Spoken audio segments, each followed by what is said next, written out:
Good morning. Morning. Please take a minute. Feel free to grab some coffee or some punch, but we're going to get started now. Thanks so much for being here today. Welcome to the annual MAYDAY Peace Conference. My name is Yuri Hong, and I'm a faculty member in the Greek, Latin, and Classical Studies Department and chair of the MAYDAY Planning Committee this year. The purpose of the MAYDAY Peace Conference is to focus our attention on what each of us can do to build a more just and peaceful world. This morning, we spotlight the expertise and perspectives of our own Gustavus faculty to share their knowledge on the topic and model dialogue across personal and disciplinary perspectives. We want to illuminate the ways in which all disciplines together, from the arts and humanities to the social sciences and natural sciences, contribute to a fuller and more honest picture of human experience than is possible just through one discipline alone. At this crucial moment in time, when we're facing so many global and domestic crises, I don't know if you've been reading the news all weekend or for months on end, I think we all know that we need the liberal arts to explore from multiple angles these basic questions that we have to grapple with as individuals, as communities, and as societies. Who are we? How did we get here? And what do we do now? That last question, what do we do now, is key, I think, because the liberal arts isn't just a prescribed set of disciplinary knowledge. The liberal arts provides us with skills that we're meant to put into practice. The practice of seeing each other, engaging with one another, and learning how to take action together so we can do our part to build a more peaceful and just world. So thanks for being here today. To get us started, I welcome President Rebecca Bergman to provide a greeting.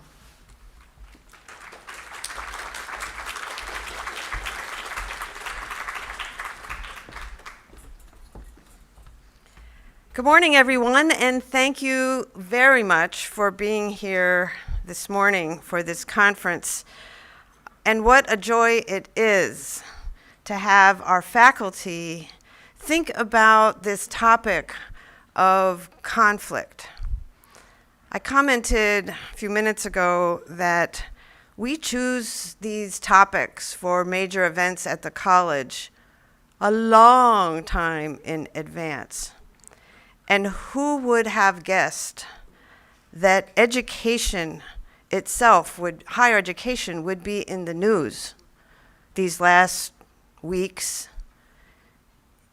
in staging opinions about conflict and the questions about how we change the world in productive ways with respectful dialogue. This is right in front of us right now. So thank you for being here as we grapple with these questions. As we begin, I would like to acknowledge that Gustavus is on the land of the Dakota. We acknowledge that Gustavus Adolphus College is located on the homelands of the Dakota people, whose spiritual traditions include the belief that this land, along with the creatures and people living on it, are their relatives. We recognize that acknowledging the land is a limited gesture, and our work goes beyond statements and into real change from the classroom to the community through difficult conversations and ongoing research into the origin of our presence on this site. The annual MAYDAY Peace Conference was established at Gustavus in 1981 with funding from the late Florence and Raymond Sponberg. We are grateful for their vision for this conference. And today, the children of the Sponbergs are here with us: Michael, Miriam, Elaine, and Anne. Could you all please stand to allow us to acknowledge you.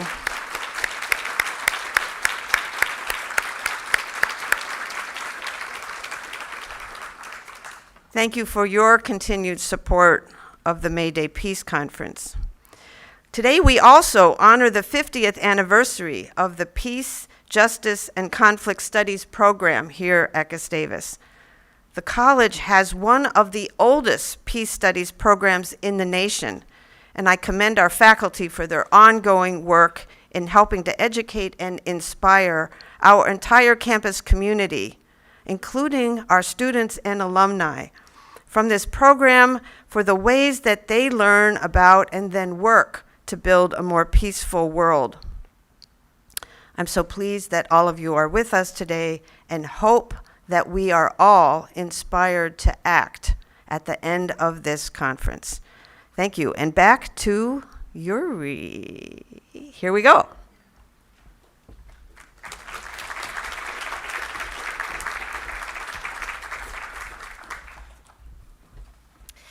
Thank you, President Bergman. This year's conference topic is on navigating conflict. How do we communicate across differences and work toward peace? The MAYDAY Committee set this topic last fall when conflicts at home and abroad over the past over the past few years began increasing in intensity. Between Ukraine, Gaza, proliferating protests on college campuses, and looking ahead to the upcoming election in November, this topic has become more important than ever. How do we respond to and engage with conflict as individuals, as members of groups and institutions, and as members of a democracy and a global community? How do we do so with courage, integrity, and compassion for ourselves and for others, and with a view towards strategic action to build towards peace? I welcome Professor Carlos Mejia Suarez from the Gustavus Modern Languages, Literatures, and Cultures Department to provide an entry point into this discussion. Carlos.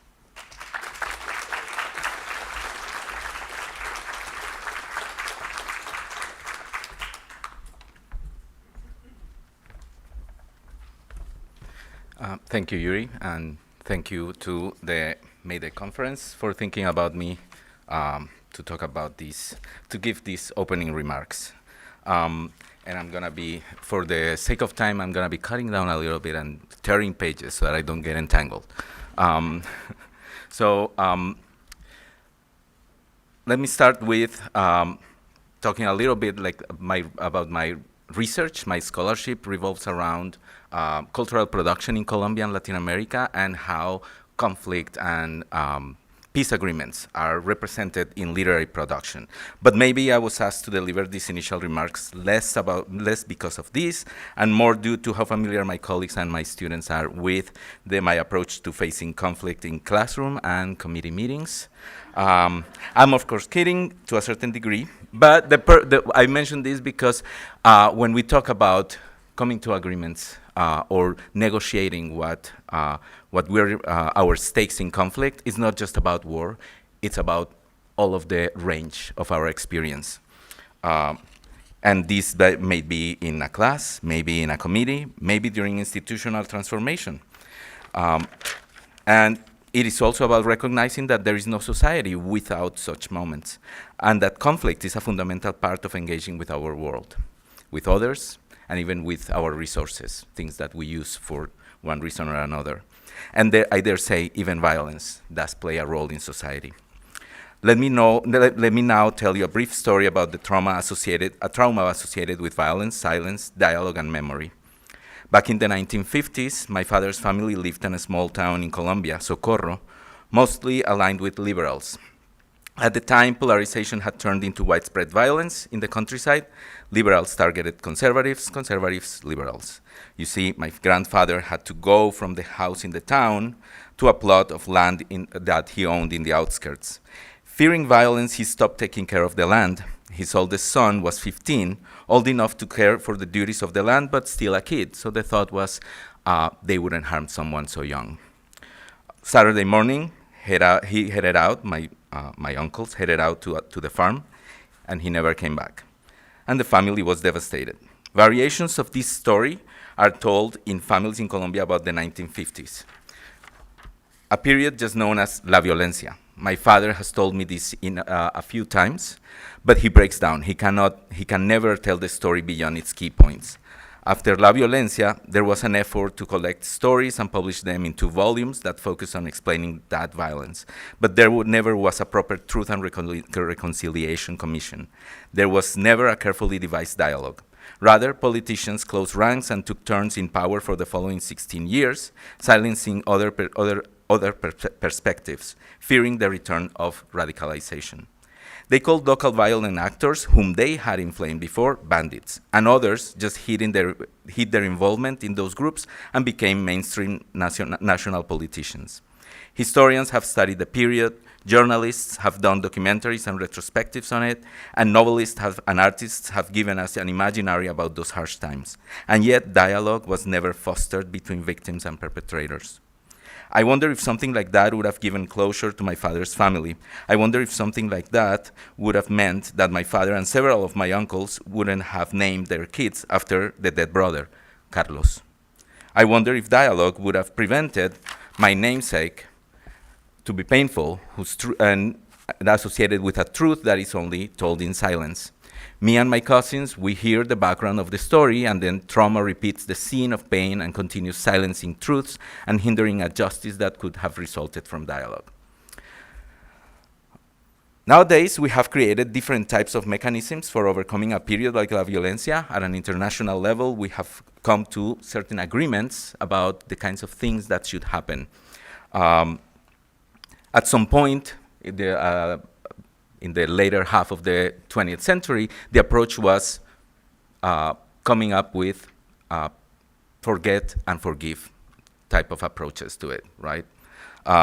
But this meant that usually victims were left with their truths untold, with their memories not included in the official record, and with the crimes never recognized by any judicial system.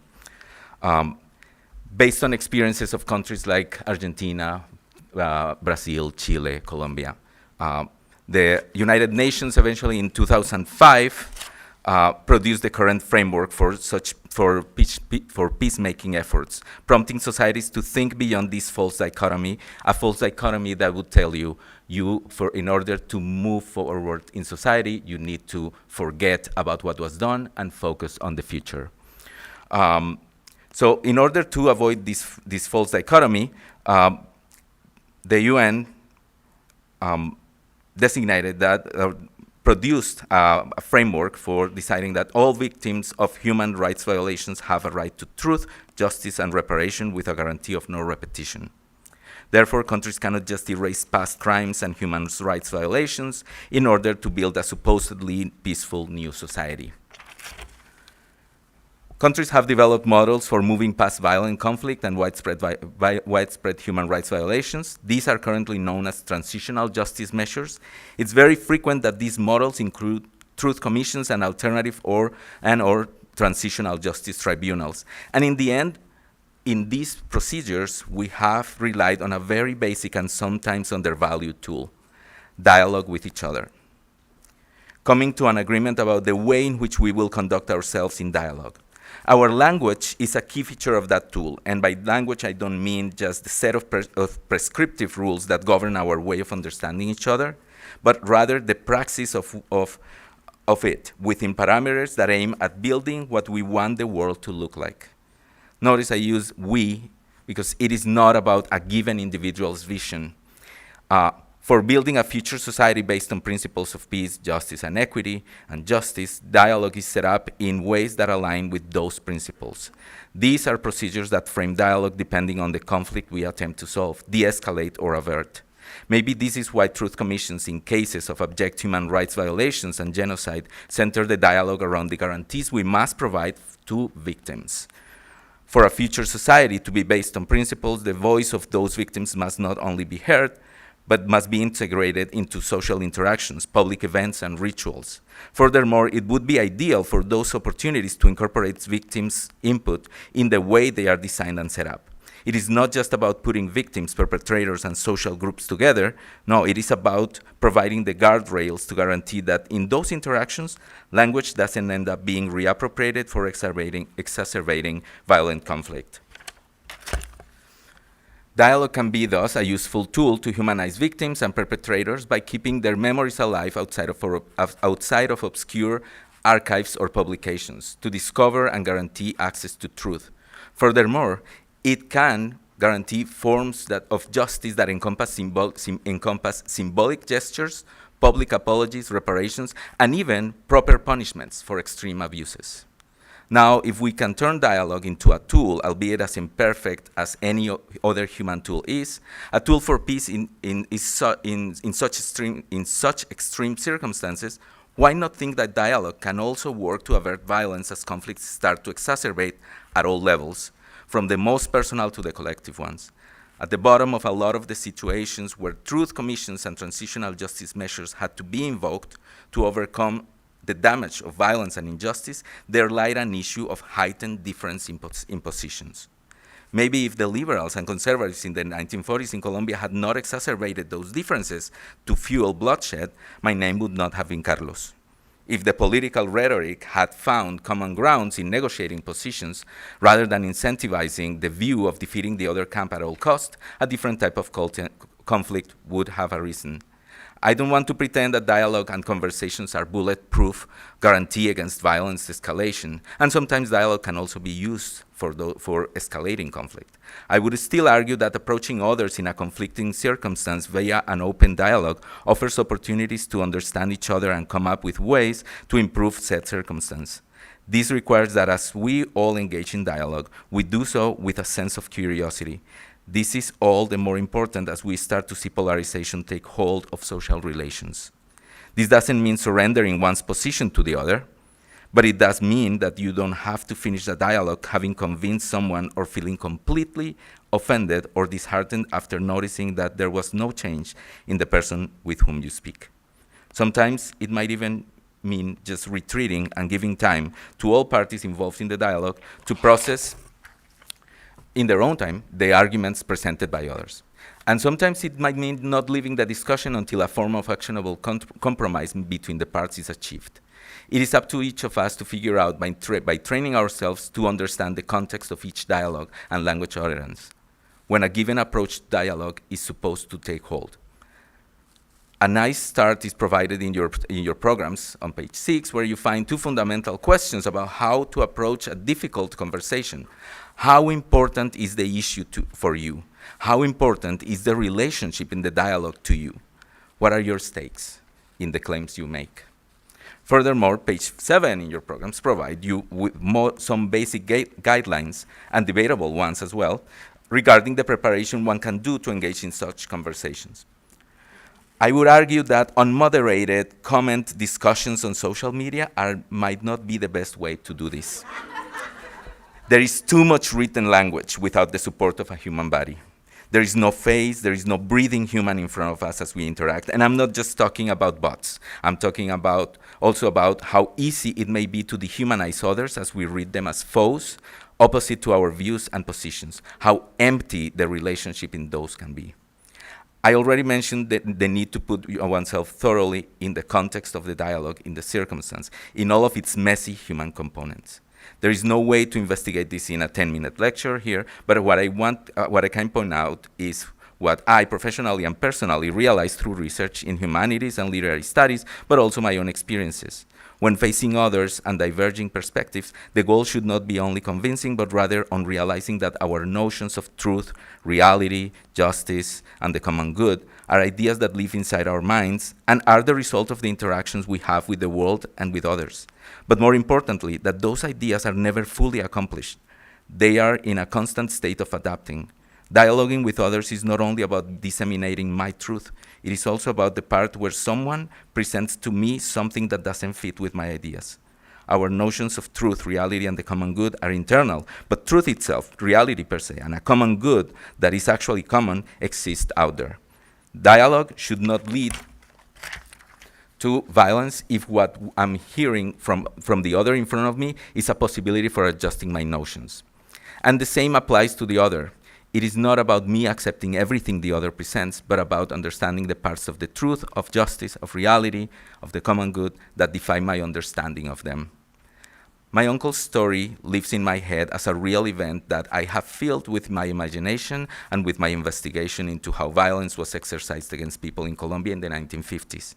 I have also filled it with the emotions that overpower my father every time he tries to talk about his older brother, the impunity around his death, and the forced displacement he suffered after that crime. And I have written short stories about that, and I can only put them out there to see if they also dialogue with memories of others, and maybe even with my father's. And then he'll talk, and my name will no longer be rooted on a silence. Can we envision a dialoguing over the polarizing topics of our current events without spiraling into violence, without silencing past and future victims?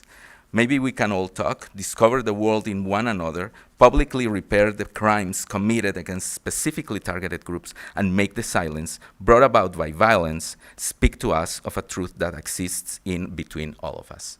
Thank you.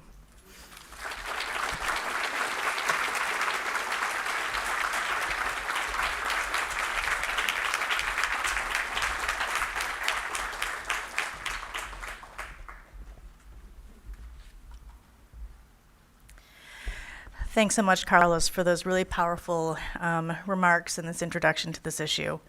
I now welcome the faculty panel and Professor Kate Knudsen from the Political Science Department to moderate a discussion with our faculty.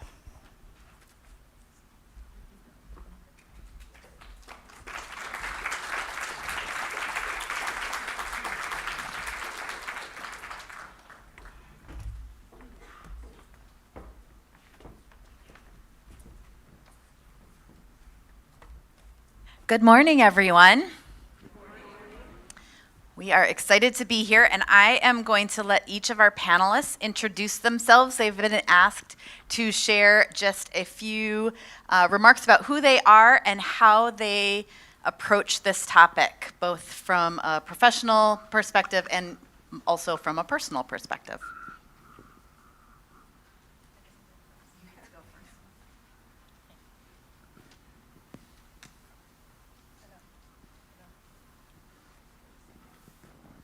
Testing. Okay, great. Apologies for reading from my phone. Can you hear me? Yeah? Okay. I was nervous, and so I left my notes on my desk. Okay. Hi. My name is Martha Ndakalako, and I am a faculty member in the English department.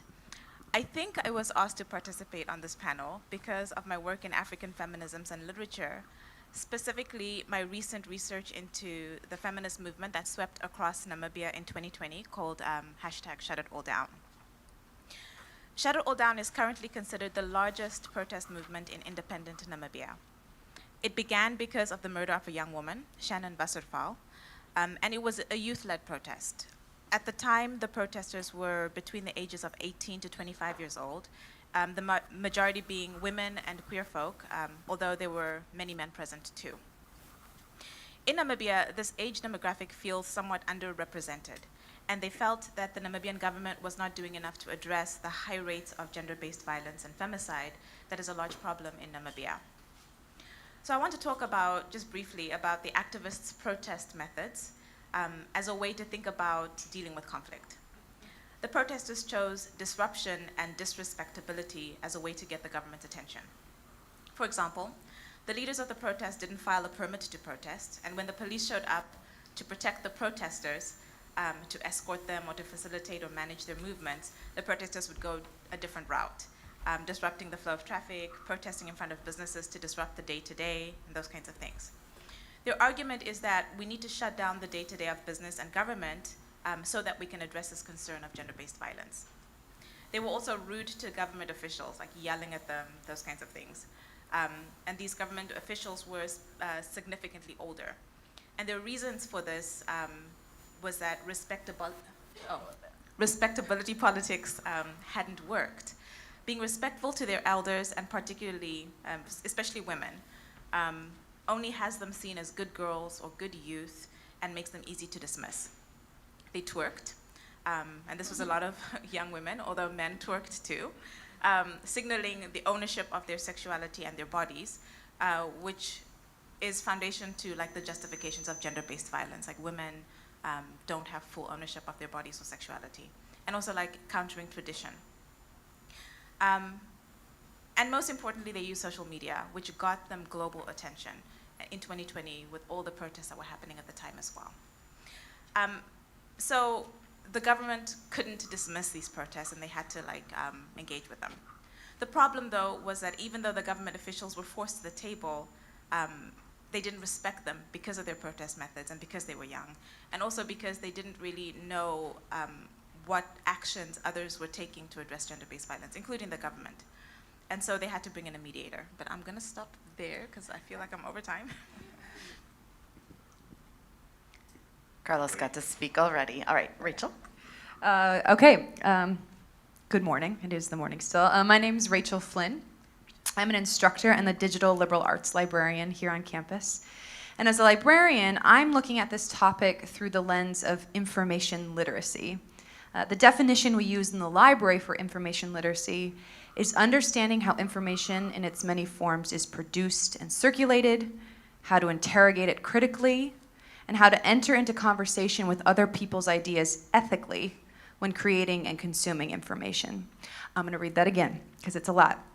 Information literacy is understanding how information in its many forms is produced and circulated, how to interrogate it critically, and how to enter into conversation with other people's ideas ethically when creating and consuming information. And it's this last piece that I really want to focus on, because when we teach about information literacy, we're really talking about people, because people create ideas. And when we remember this, whether in the library, looking at academic scholarship, or thinking about the internet and digital spaces like social media, we're talking about people in conversation with one another. We teach that an information literate person approaches complex problems in a way that recognizes that there will be several, potentially competing perspectives that are part of an ongoing conversation in which people come together to negotiate meaning.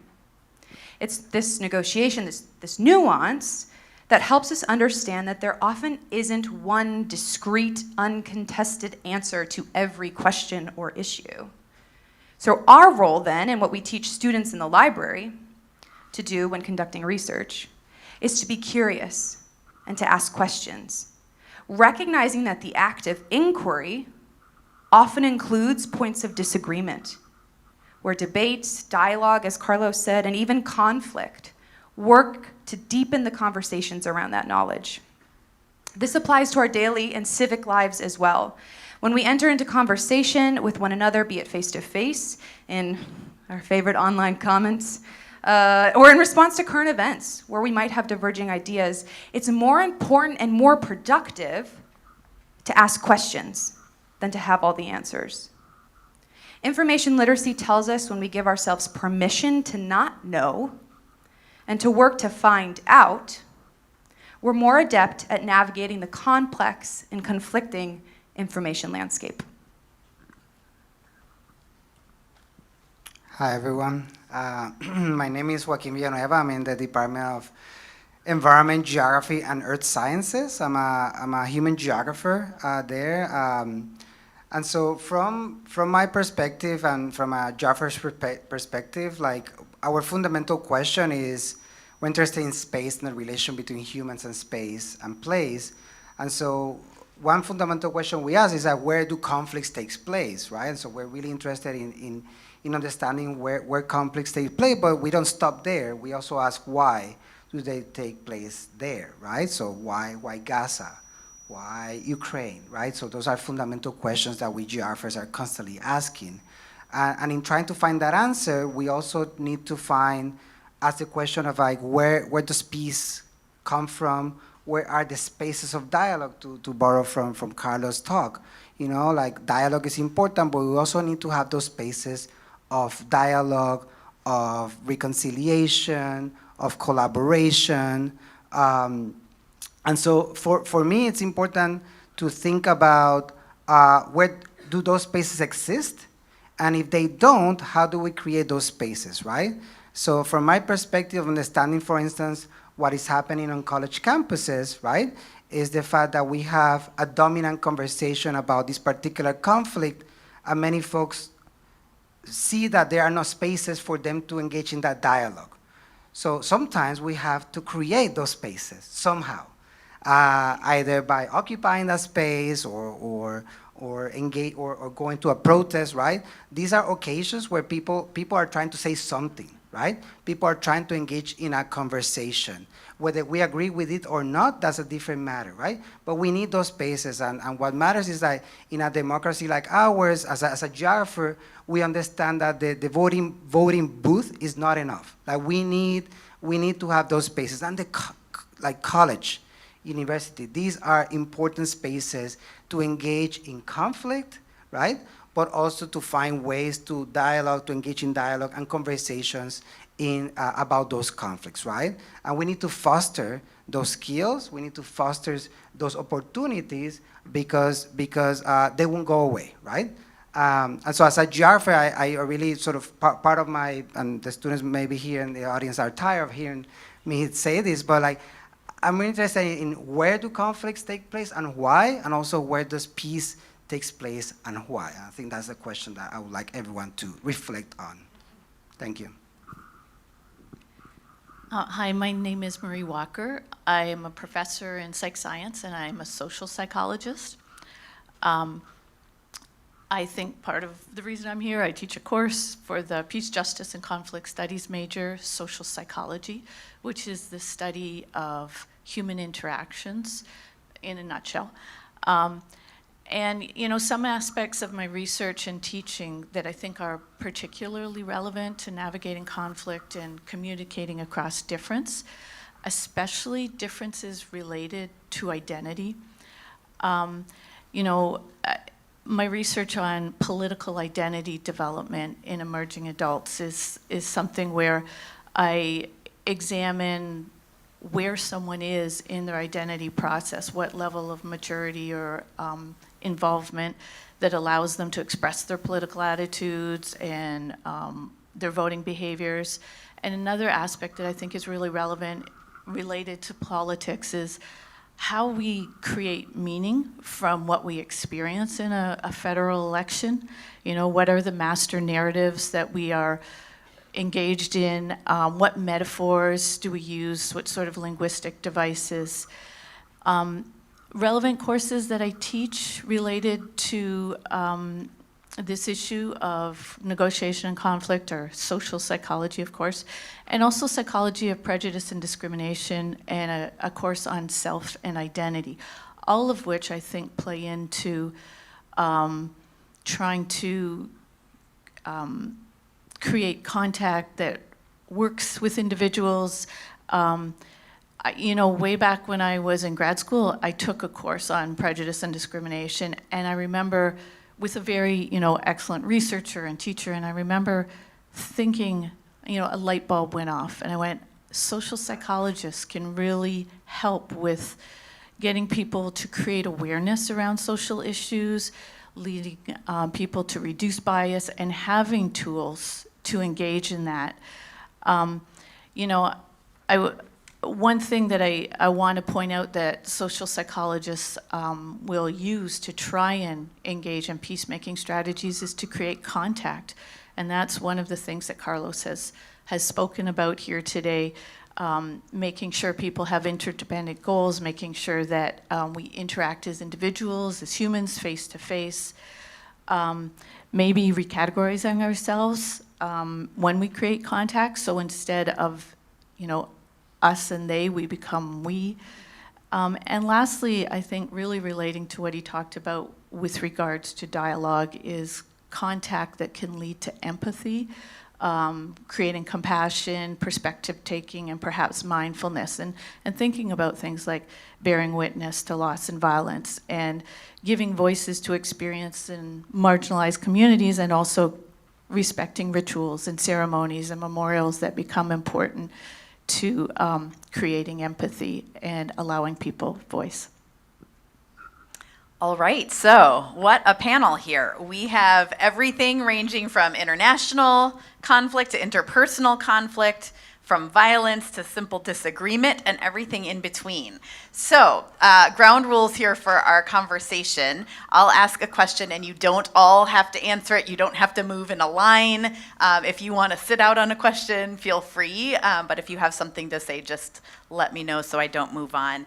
I want to start with trying to wrap our heads around what we can learn from some examples. And so I'd like you to think, and those of you that are able to provide an example of a conflict that you would say has been managed well. And that might be something from your research, or it might be something from a personal, personal experience. Thinking about what's an example that has been managed well, and what did you learn from that example that might be helpful to us? There is no conflict managed well. That's what I was going to say. My conflicts that I can think of are ones where they weren't managed well, but Okay. I'll ask that question next, so you Yeah. hold on to that. All right, I'll go. Okay, so I'm a librarian, and so what is top of mind for us right now, and I'm sure many of you are aware of in the news, is book challenges and book bans in library collections. And I was part of a library in graduate school where a book, not really a book actually, but a material challenge came up. And so I was working in a library at UW-Madison. It was college library, and it's the undergraduate teaching library. So the population that we're serving are undergraduate students. And it wasn't a formalized challenge, right? Because many of what you see of that happening today is at school board meetings, or libraries actually have forms that you can submit to challenge material.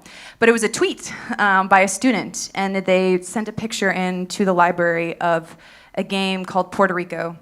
And the student said, yeah, oh cool, so now we're playing colonization? That's what we're doing here? That's what this undergraduate teaching library is encouraging us to do. And as many of you probably know, or maybe not, are not aware, but libraries, like a central ethos of what we do is we claim to be neutral, right? That we provide materials for our community that includes multiple perspectives and remains neutral, recognizing that people have the right to freedom of information. So this is some of the research that I'm done that really sort of questions this notion, like, are we ever really neutral? And is it good to be neutral, right? Like, we recognize that often that neutrality often serves oppressors more than the oppressed. And so this question came up of like, well, what do we do with this game, right? We have this ethos in our profession that we need to make things available to our community, and yet our community is asking the question, should this be here? And so there was a lot of conversation that happened in and amongst the librarians and the graduate students who were part of that collection, and I think it was a really well-handled conflict because there were a lot of conversations that happened between not only the organization, right, who was in charge of making those decisions, but with the community that it was serving and the people who were asking for this. In the end, we ended up taking the game off the shelves because it was determined that it was doing more harm to our community than serving it in any useful way. So that's one example from libraries. Thank you. Yeah, I've heard that game, never played it, but maybe I grew up in that game. I'm from Puerto Rico, in case that wasn't clear. Yeah, I wanna highlight. I just remember an example. I wanna highlight. I don't know if our VP of Diversity, Equity, and Inclusion, Doug Thompson, is here, but I wanna highlight interpersonal conflict I had a few years ago with another member of the college community, and I remember Doug really intervening, had a dialogue with me and so something I learned from Doug was that his capacity to listen and to hear my version and to sort of trying to understand the conflict and the way he approached it was very illuminating and very inspiring because it allowed me like, oh, he wasn't judging, he wasn't passing judgment by any means, he was just listening and understanding where I'm coming from. And then he also had a conversation with the other person that I had conflict with, and I imagine he did the same thing with that person. And at the end, he facilitated a conversation between me and this other person, which allowed the conflict to be resolved, like very effectively. And I was like, oh, okay, that's a way to do it. It was very respectful. He treated me with respect, and that made a huge difference, like in moving forward. So I want to highlight that. Can you? Okay, great. Okay. So 2020, another protest actually happened in Namibia that was very different from Shut It All Down. And it makes me think that context matters. So, and it was earlier than Shut It All Down, and the protester at the time was a woman who wanted the statue, like in the capital city, there's a statue that is the supposed founder of Windhoek, who is a German colonizer, basically. And so she wanted the statue removed.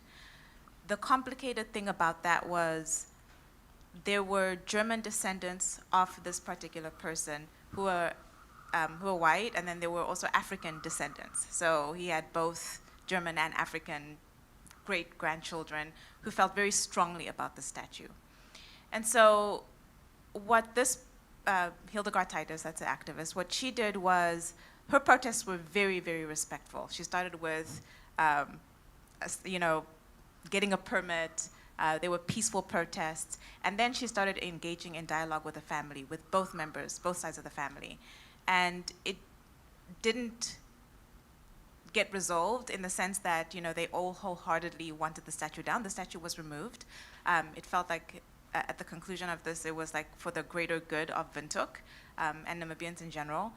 But as a result, she was in contact with the family members. She's got this whole record of these conversations that they allowed to keep. So it was a learning process on both sides. She got a lot out of it, even though it was exhausting. But I think the big thing I learned was like thinking about her protesting method and Shut It All Down, which she also participated in as well. Nuance and context matters. So, yeah.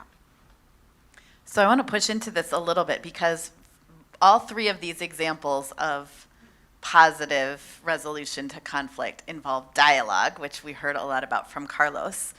But yet you've also given us some examples, particularly I'm thinking Joaquin and Martha, you've given us some examples of, Martha, you talked about disruption or politics of disrespectability. And so I'd like to hear a few of you talk a little bit more about legitimate methods for resolving conflict, right? So I think everybody jumped on the dialogue is great train. And we're probably, since we're all speakers at a peace conference, we're probably not on the kill all of your enemies train, right? So we're somewhere in the middle. So I'm trying to push you on the line of how much disrespectability is okay, is legitimate in dealing with or managing disagreement.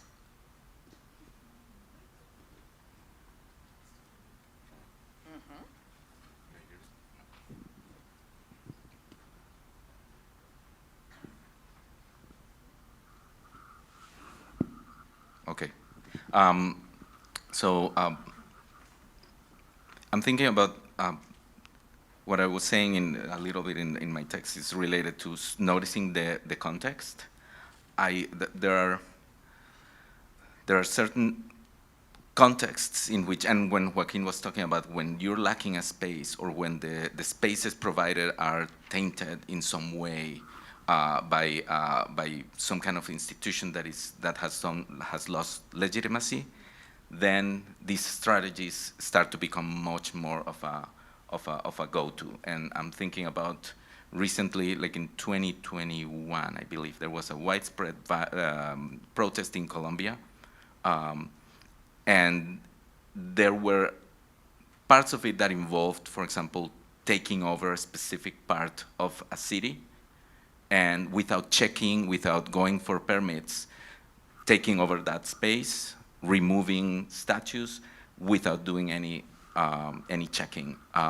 And I think in that context, it was something that not only was legitimate, but it actually became very effective in making people throughout the country realize we don't have to ask permission from something that has been set up in a way that is so illegitimate.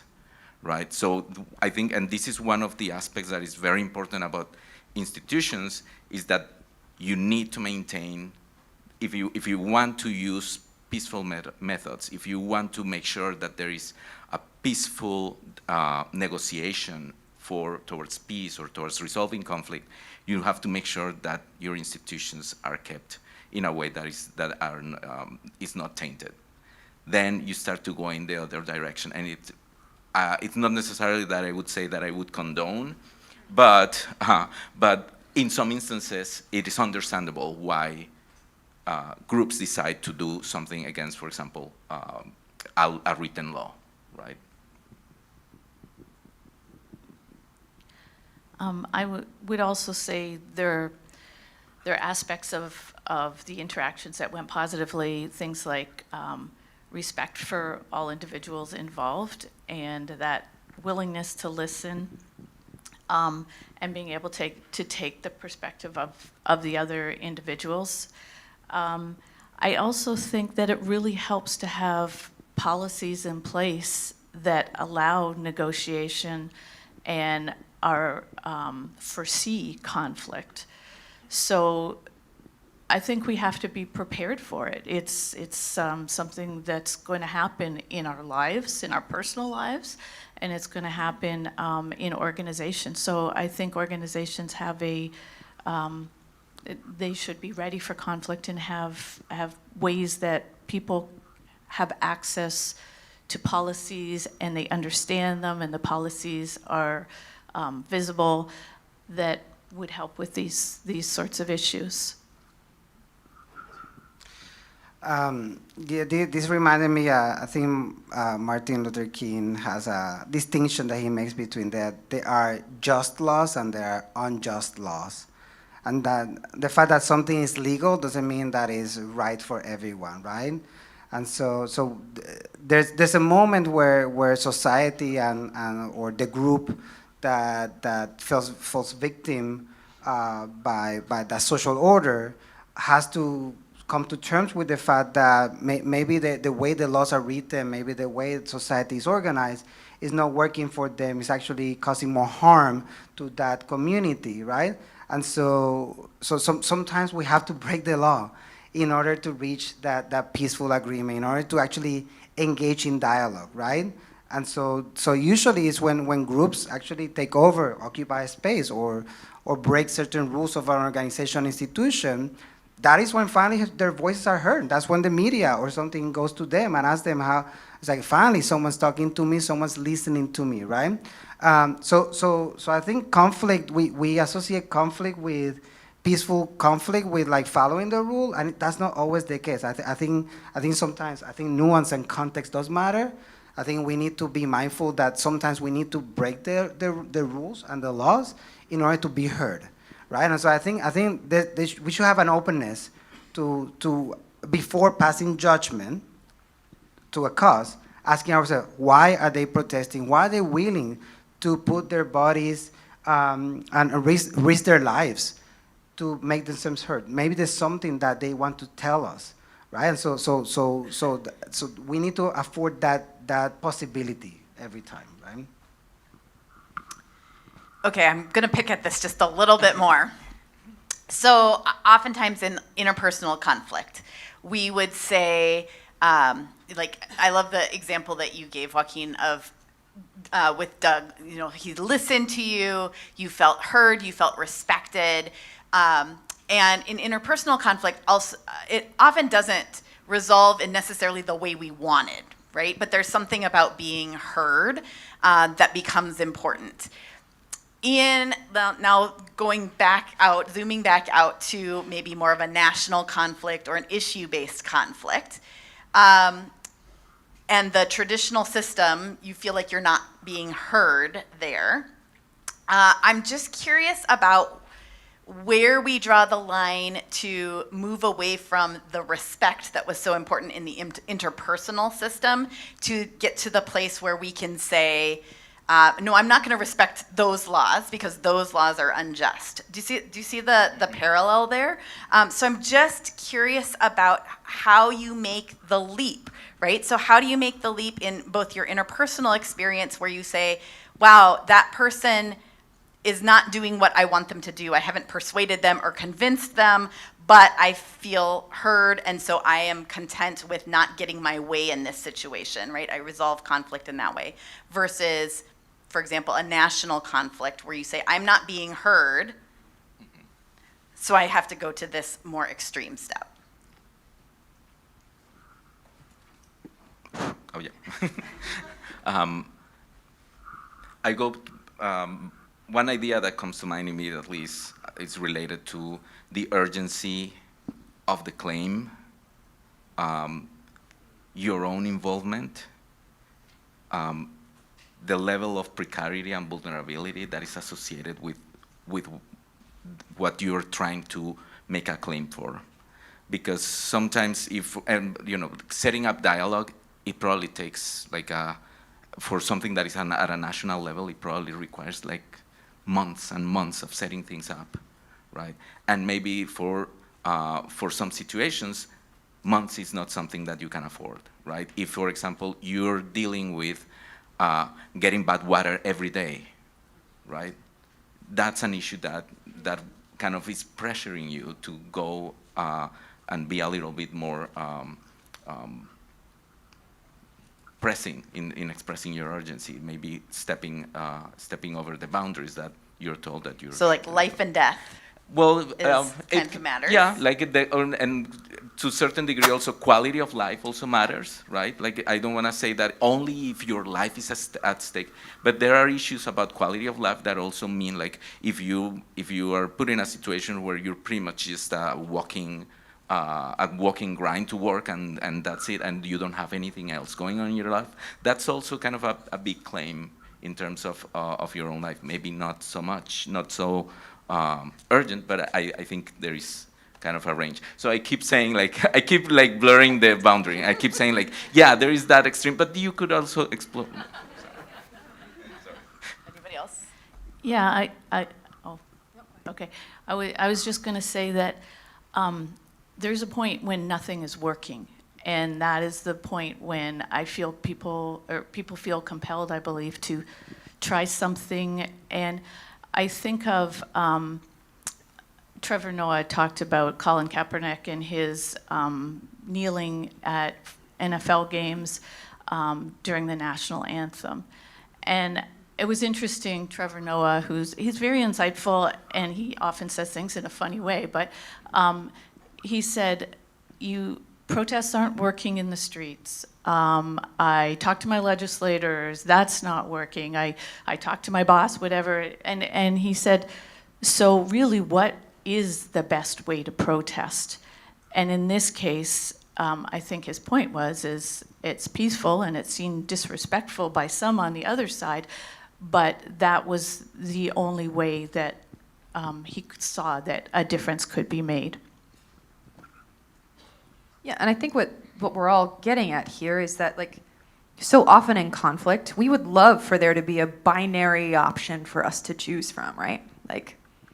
We can do this peacefully, or we don't need to do this peacefully, or this is the right way and this is not the right way. And that doesn't exist. And that's really, really hard for us as people in the world to exist in that gray area of, I don't know. And the context matters. I can't tell you until I'm faced with it, right? But it's not that long ago where we've seen really, I just think of women's suffrage. It's something we take for granted, and yet it was less than 100 years ago, basically, right? Where women were endangering their lives and putting their bodies out there to fight for a right that now we just don't even, I don't know, for me, I don't necessarily think about it. So, but we understand that now as part of the historical record that we accept, but when we're in it, that gray area of, this feels okay, there's no other option, is so hard to identify in the moment. And so that's, I think, why conflict is complicated and it is difficult, because in the moment it's hard to make those distinctions of, I had no other option. And we can talk about what those other options might be, but those might not really be a reality. Yes. So I'm thinking a lot of things right now. I'm thinking, in the context of interpersonal conflict, you can't always negotiate with a person. It depends on particular people, right? You want to have a dialogue, but dialogue is not always possible. So I want to think a little bit more about that. But I'm just thinking about Shut It All Down and the situation of gender-based violence in Namibia and South Africa, and how women were doing these buddy systems and check-in, when you leave my house, call me. I think women here, I do it. So, and I tell my students to be careful, right? Because gender-based violence is everywhere. But, and I'm going to just make a completely different leap. I'm thinking about apartheid and how there are some people, the people in power, who apartheid was so effective because it kept white people, the majority of them, unaware of just how oppressed black people were. And so when the person you're trying to dialogue with is not aware of just what the situation is for, let's say, I tend to feel like the people who are trying to start the dialogue are the people who are more aware of like the injustice or the thing that needs to be addressed.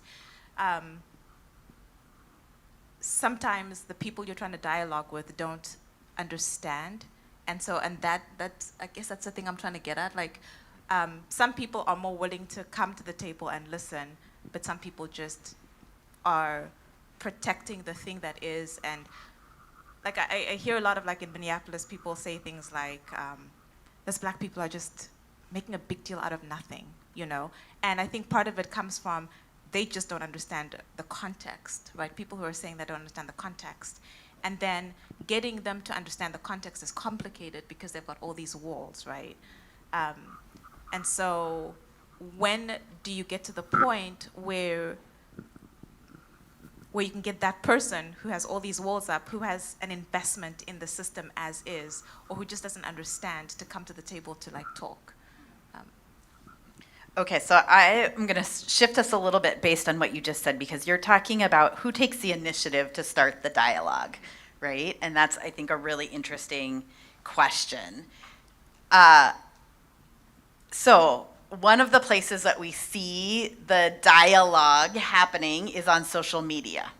And a couple of you have mentioned that. And in most cases, I think that the mention has been primarily negative, right? That it's not as helpful. So I'm curious, I'd love to hear you talk a little bit more about the role that social media, the internet kind of might play here, and thinking about who's starting the dialogue, who's continuing the dialogue. Is it helpful? Is it harmful? Is it both? It's both.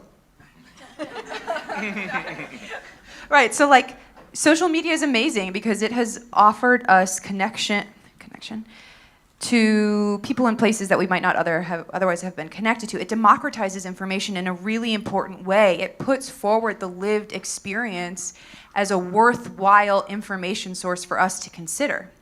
And yet, we have to recognize that we need to continue to evaluate authority on social media, and recognize that those who are putting forth information might not necessarily have the authority or the credibility to make the claims that they are putting forward. And again, I feel like my recurrent theme is, this is hard, and it is, it's hard. And that's meant in some ways to be an encouragement, like this is not easy and we all have to work on this and we can do it together. But recognizing that authority exists in different places in different ways is an important thing to remember with social media. And so when you do have people who are inciting things on social media, that should give us pause to, like, check ourselves, check our emotional response to things, and recognize when our engagement in that dialogue is useful and when it might just be exacerbating or inflaming disinformation and misinformation, and whether or not we want to be a part of that. Maria, not to pick on you, but can I pick on you to say, like, when we're seeing that information, we're reading it online, what's happening in our bodies? What's, like, and what can we do about that? Yeah, you know, it made me think about how the ACLU used social media to try and find documentation, pictures, video of police violence against reporters in the Twin Cities during the riots up in Minneapolis. And I looked at a lot of that video, and I saw, and photos, and I saw people who had been blinded by a rubber bullet. And I saw video of a reporter lying on the ground saying, I'm not doing anything, right? You know, laying on the ground, and a police officer coming by, walking past and spraying mace in his face. And so those sorts of things, I think, create horror. They create, if you have an identity attached to the individual, if they share your identity, you're going to feel demoralized. You're going to feel perhaps invalidated, depending on what it is. You can also feel empowered, right? And so I think all those emotions can be part of what we're feeling on social media. They can be positive and negative, as you were saying, Rachel. And Martha, I think the movements you've studied have used social media quite a bit. Can you just say a little bit about how social media might be helpful in resolving conflict? Okay. Or so, not? Yeah, so Shut It All Down is a hashtag movement. And one of the things that the leaders of the protests did, of course, was intentionally contact other activists or people who were using social media, to talk about like the gender-based violence, to come to these protests. They were intentionally using social media, also because the older politicians in Namibia stay away from social media. They're uncomfortable with it. And so they were like this, so the protesters were like, this isn't a place where they'll be able to censor us. So in that regard, they were able to like create the protests and have, and get attention, get global attention, and force the government officials to come to the table. The thing I was thinking about is, social media, you have to consider the algorithm as well, right? That sort of, like, if you're looking for something, it's gonna send you things that are gonna just reinforce your idea. So I'm coming back to the question of like, who gets to initiate, like the conversation? And I guess it's us, the people who are actually thinking about these things, because social media also, I wake up at 2 o'clock in the morning and I scroll. And I look at whatever my social media just sends my way, right? I'm not really thinking about what I'm consuming. And I think, I'm not unique there. I think, we all do it. But I think the problem there is you're getting information, but if you're not carefully considering the humanity of the people who are on the other side of whatever social media you're consuming, it's easy to fall into, this is just, I'm tired of this, and because as wonderful as social media is, it's also isolating. Like you're not seeing the people on the other side of it. So, yeah. So there's two things that you brought up there. One is we are observing, we are spectators to conflict, right? So when you wake up in the middle of the night and you're scrolling, you're a spectator to conflict. You're not actually engaging in conflict. You're not navigating conflict. You're just watching it.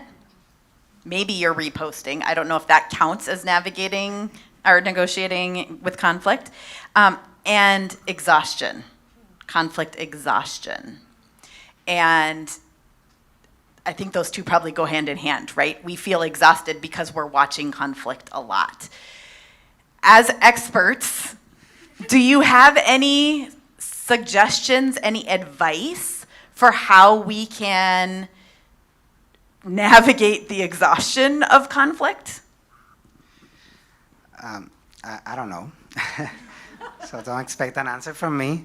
But I wanna emphasize a point here, because I think the most effective sort of social media campaigns, like the one you mentioned, there was similarly one in Puerto Rico where people went to the streets and took down the governor for horrific things they did.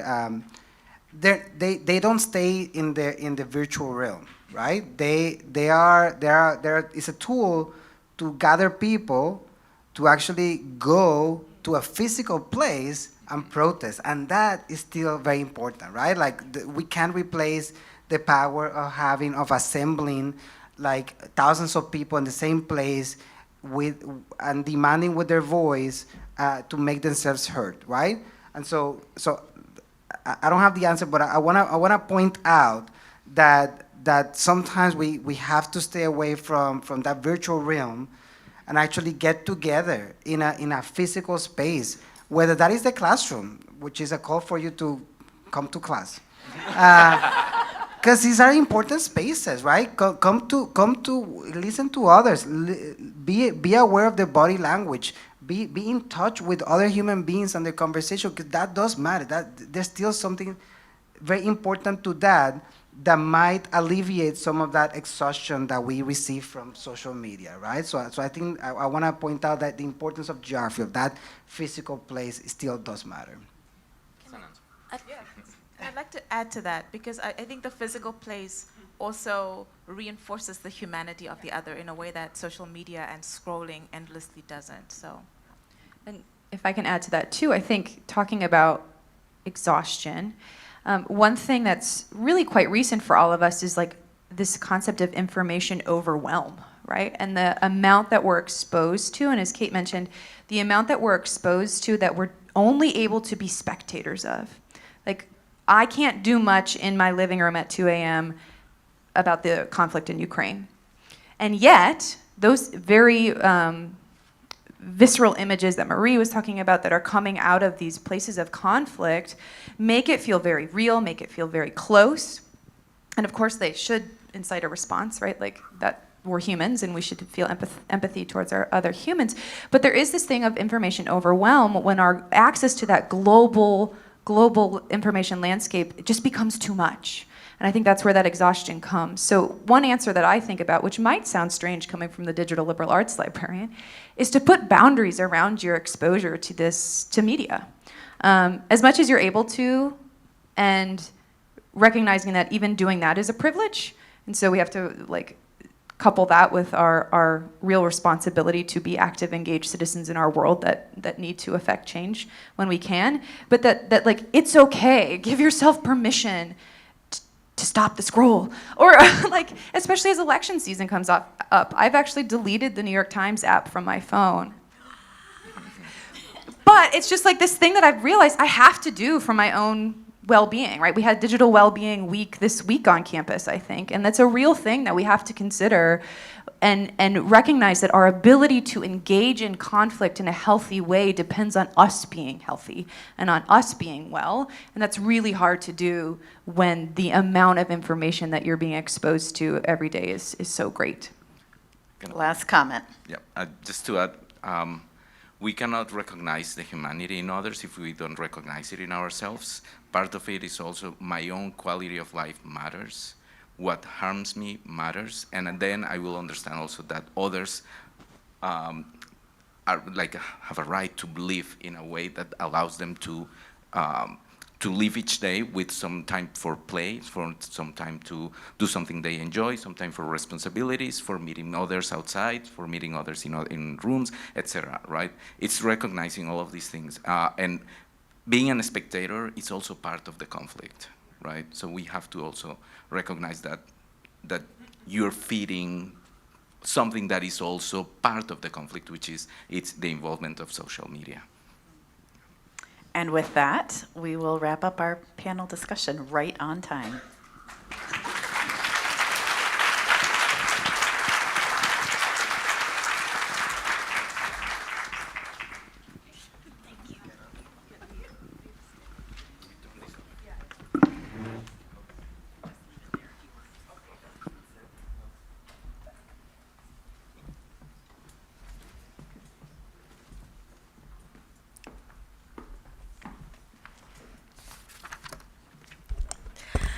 Thanks so much for that great discussion. There was a lot of food for thought there. I don't know about anyone else, but there was like many times I was like, oh, I have something to say, or like, that's a really great, can we go there? But then, and this is kind of the hope, right? We can't in 40 minutes solve all of this stuff, but I hope it gave you a little bit of an entry point in many different ways about how like really complicated all this stuff is.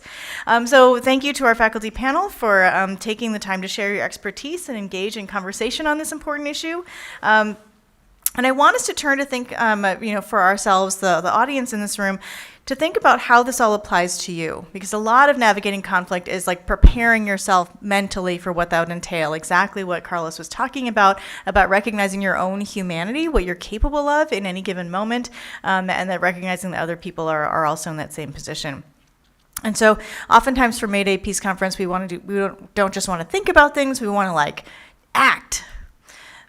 But when it comes to engaging in conflict, part of the action is like the mental work of preparing yourself for what that your engagement in is going to be. So in the next few minutes, we're going to ask you to turn to a partner and share a takeaway bit of information, or share about like a person or an issue that you might like to engage with. So kind of like doing some kind of mental preparation as part of our action. But before we get to that, I want to take a minute to just walk through the printed program, because there's a lot of really great resources for before honing your skills and kind of getting your head around how to engage in hard conversations. So, the first section in your program, Navigating Conflict, is spread over 2 pages.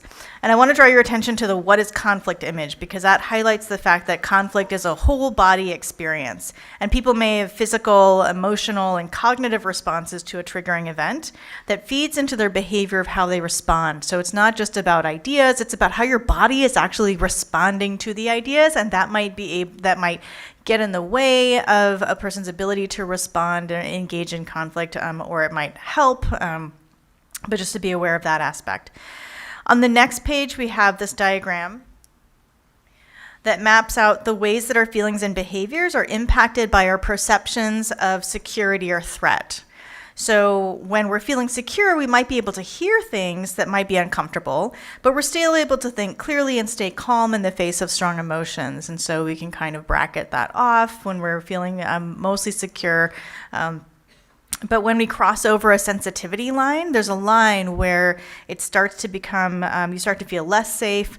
We might tip over into threat rigidity. And if you're feeling threatened, whether it's a real or perceived threat, right, rather there's like an actual threat to like your physical safety, or it's a perceived threat, we can tip over into, kind of hunkering down, protecting ourselves, fight, flight, or freeze response. And that can make it difficult to for our brains to actually comprehend the other person, and that each of us, might be on different sides of the spectrum or sides of the sensitivity line in any given situation, in any given conversation even, or in the larger context of an issue being discussed on a national level.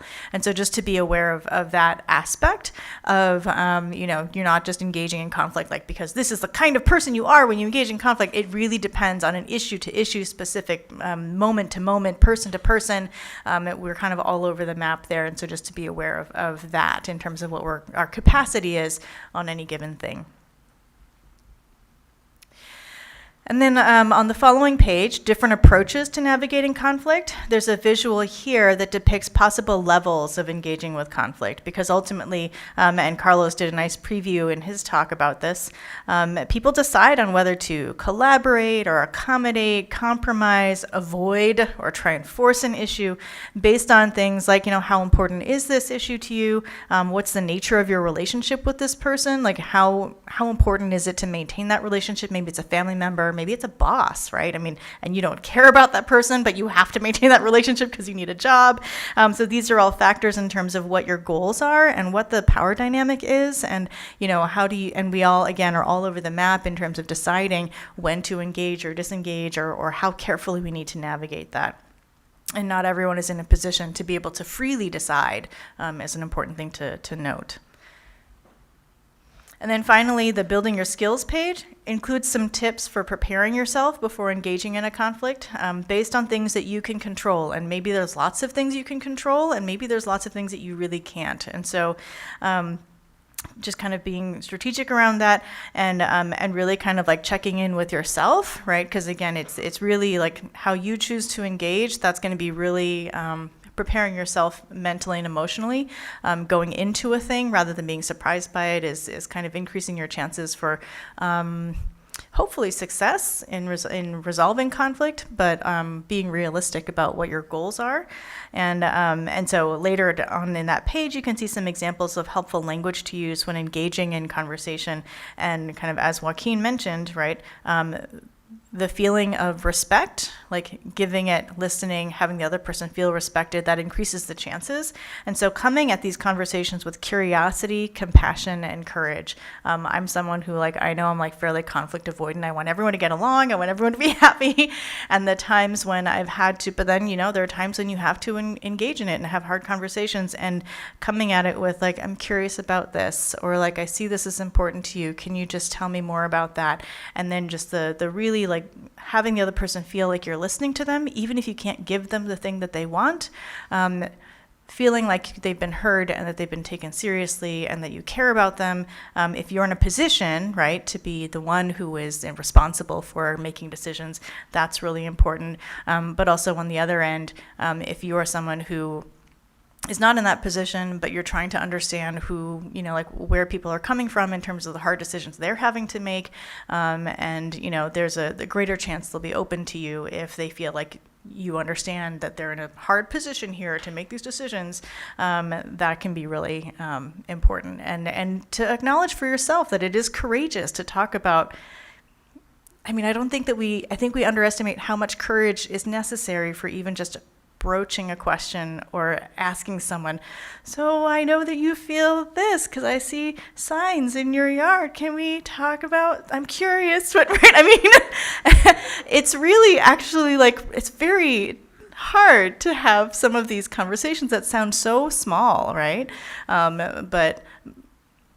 But we should give ourselves a pat on the back when we're able to do that and maintain a relationship and keep our humanity alive, right? To have a shared recognition of that, and to not poo-poo we didn't solve world peace or anything like that by having this very tentative early conversation. But those are the things that keep us in communication with each other and keep us humanized. And anytime we can humanize one another and get someone else to recognize our own humanity, I think that's the building block, right? That's the foundation. You can't have resolution of conflict without some humanity, recognition of humanity and have some humility there. So, okay, your turn. Turn to a person sitting close to you. Introduce yourself if you don't know each other and share, you can choose a piece of information that you want to hold on to before you leave, or a concept you'd like to learn more about, or a person you would like to engage in conversation with, and you can feel free to share the issue or whatever, but just kind of is there someone you're I kind of want to know what X person, why they think this, or how we can talk about this, to try and resolve address the elephant in the room or address a conflict or something. And so, yeah, let's take, I don't know, just a few minutes to do that. Go.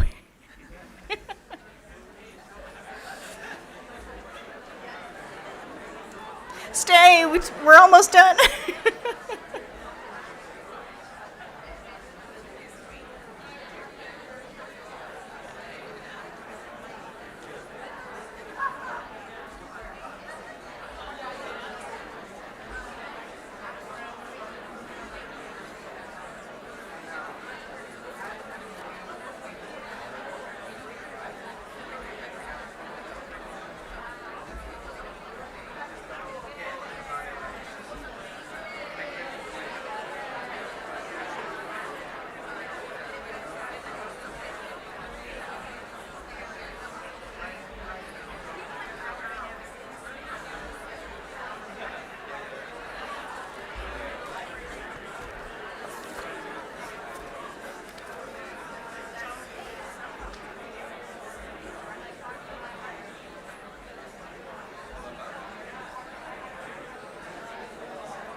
Okay.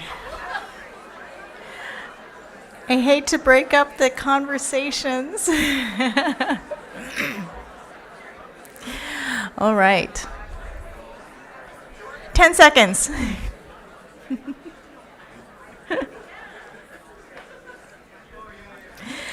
All right. I hope you had some good discussions. I wish we could have so much more time for you all to engage. This is just a little taste. I feel like, it feels good to actually talk about things, right?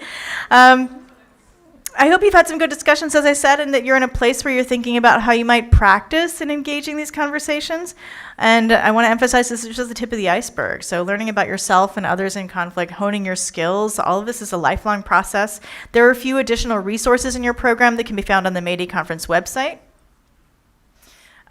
So things like, hey, there's lots of opportunities on campus right here. There are classes, there's the library, there's a public deliberation and dialogue program that can help you hone your skills and learn things for the students in the room. Slide 2, oops, sorry, on this next slide, we have a few suggestions for how to build your skills. There are some programs, national programs that are out there that's their main job, is to say, how do we talk to each other, and there are workshops and things like that, and then a lot of resources on those web pages. And as we move into election season, no conflict there, there are resources for how to become more informed on issues, because information is important, right? I think everyone here will agree. Correct information is important. Also, understanding how humans engage in these conversations is important. And so all of these kind of work together. And before we go, I want to say a special thank you to the Sponberg family for your generous and ongoing support of the MAYDAY Peace Conference. Thank you to the MAYDAY Planning Committee, which includes Michael Sponberg, Barb Larson-Taylor from the Marketing Office, and students Harriet Anderson and Carrie Malm. It's been a pleasure working with you all.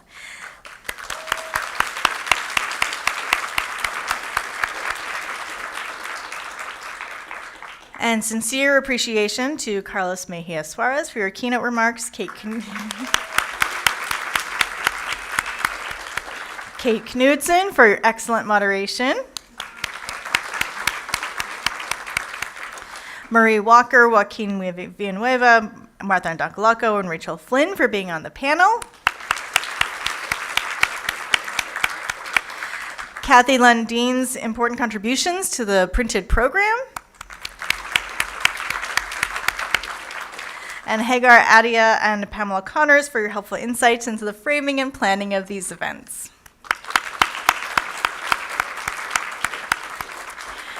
This morning has been recorded and will be archived on the MAYDAY Conference website. Please share the link with anyone who missed this opportunity today. And for those of you who have reserved for the Peace, Justice, and Conflict Studies 50th Anniversary Luncheon at 11:30, please go to the Heritage Room for that. We're looking forward to that celebration. So, for all of us, a more just and peaceful world begins with us, our community right here. You've already participated in strengthening that community. Thanks so much for that. May you go now and continue to do this work. Thanks for taking the time to be together with us today.